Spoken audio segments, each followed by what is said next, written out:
I really, really like Bioware games. Actually, I love them, and I love the romances in them too. But as I was playing The Witcher 3, I was struck by how it posed to me a question that I'd never been asked in a Bioware game before, and that got me thinking about why that was. What, from an interactive storytelling perspective, let the folks at CD Projekt Red do something that I'm not sure you could do in a Bioware title? Oh, and if you haven't played The Witcher 3 yet, don't worry, I'm not going to spoil anything, and you really don't need to have played it to follow the episode, so we're good. In The Witcher 3, you have two long-term romance options, Triss and Yennefer, both of whom the main character has a lot of history with, and both of whom he's been involved with in the past.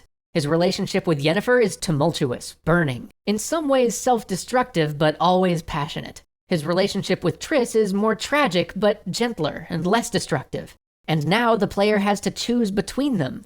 For all the player's history with both of these characters, that's not a choice they've had to face before. And this gave me pause, not because it's something we've never seen in a game before, but rather because of the subtleties defining the choice. As an example, in most Bioware games, when I have the option to choose a character to get romantic with, I feel as though I'm choosing what I want most. It's almost like picking from a buffet. And that's fine, but as we've talked about before, that's not usually how actual romance goes, especially when confronted with having to choose between two people who you love, each of whom you've parted from due to circumstances beyond your control. And yet here, they managed to provide a perspective on the simple profundity of that choice.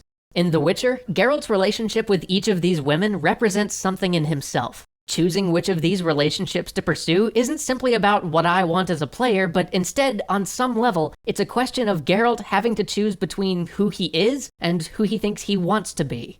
Yennefer is wild and restless and free, a mirror to Geralt himself. Triss is caring and kind and working to make the world a better place. She's the person that Geralt, below that wry exterior, believes he wants to be. To love Yennefer is to be true to who he is. To love Triss is to become that better man he imagines himself being. Neither choice is wrong, but both options feel like they require giving something up. And the tug of war here is great, because throughout the game, Yennefer's interactions with Geralt are natural and flirtatious and unbridled, while the interactions with Triss are often more tender and more caring, but they aren't quite as natural for Geralt. And you can feel that watching them. You can see him wanting to be with Triss while also wanting to be with Yennefer. This is a painful but eminently human, eminently real dilemma. There's the person who drives him crazy, and the person who is so much better for him, who he maybe should love. And in being presented with this more nuanced alternative, the player is given a chance to make a far more interesting decision than who do I like best. And in seeing this dilemma play out, we get a deep and meaningful insight into Geralt, and perhaps more importantly in a game, we as players get to make a profound decision about who this character really is. Who my Geralt chose says more to me about Geralt than who my shepherd chose ever said about them. Which leads me to the truly fascinating part of this from a design perspective. For a long time, the prevailing argument has been that a blank slate character is best for truly interactive storytelling. The theory goes that it allows the player to imbue the character with the most of themselves, and provides the most flexibility for the player to craft the character they want. But I think The Witcher calls that into question. By having a purely blank slate to start from, as is the case in many of the Bioware games, where you even choose the character's backstory, you may actually limit the narrative situations it's possible to present the player, and thus limit the narrative choices you can give them. I can't put a character in a situation where they're torn between choosing the love for who they are or the love for who they want to be, unless the character not only has those aspects of themselves somewhat defined, but is also the sort of character who would care about such things, and who would care about such a choice.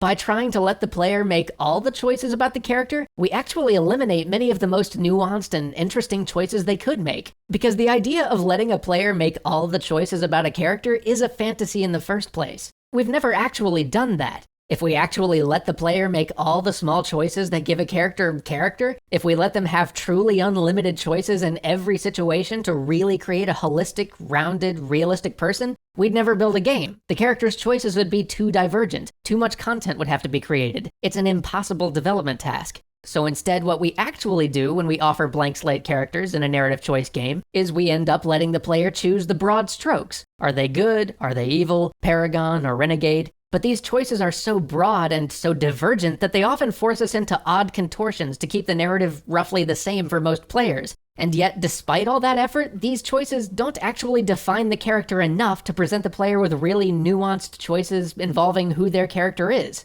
In fact, with the player making such divergent good or evil choices, it actually may make it impossible to allow them to define the subtle things about a character that really create interesting dilemmas. The choice I just spent half this episode describing doesn't work if Geralt can be pure evil, and thus, he can't be. Now, of course, having some narrative choice games give us that blank slate hero is great, but it may not be the best answer as a general rule, as we've always assumed it to be. Having more of the character laid out for us may afford us the opportunity to create more interesting, nuanced choices that we otherwise couldn't dig down to, and provide us with the building blocks we need to explore things that are simply impossible to explore if those building blocks aren't there. See you next week.